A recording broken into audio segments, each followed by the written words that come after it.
I am back. বিদেশ থেকে কবে ফিরলি ইন্দুমতি? নট ইন্দুমতি, ইটস ইন্দু নাও। আসলে তোদের মতো গ্রামে আর পড়ে নেই রে। বাই দ্য ওয়ে চুটকি, সায়া ব্লাউজ ছিঁড়ে হঠাৎ ওয়ান পিস পরেছিস, কাকো ময়ূর হতে চায় তাহলে? ইন্দু, কিসের জন্য ফিরে এসেছিস তুই? ভীমের জন্য। আমার ভীম কোথায় রে? ওকে আসার পর থেকে একটু দেখতে পাচ্ছি না। ভীমকে ছেড়ে দে ইন্দু। ভীমকে এত বছর ধরে আমি সামলেছি। ভীম শুধু আমার। ও, তা কি করে সামলেছো মামনি তুমি? নিজের মায়ের হাতে বানানো রসগোল্লা খাইয়ে?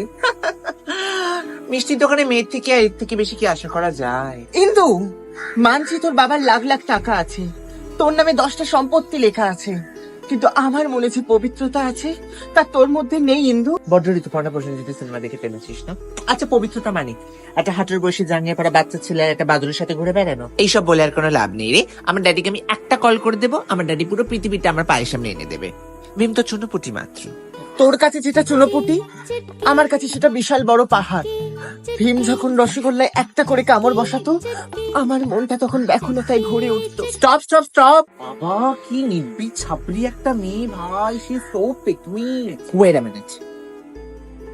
হ্যালো ড্যাডি, ড্যাডি ভীমকে একটু ডাকো না গো, বাড়িতে আমি দেখা করতে চাই। হয়ে যাবে? ও, লাভ ইউ ড্যাডি। ইন্দু, কেন করছিস তুই এগুলো? আচ্ছা, কি চাই বল? নিশ্চয়ই টাকা চাই, মিডল ক্লাস মেয়ে।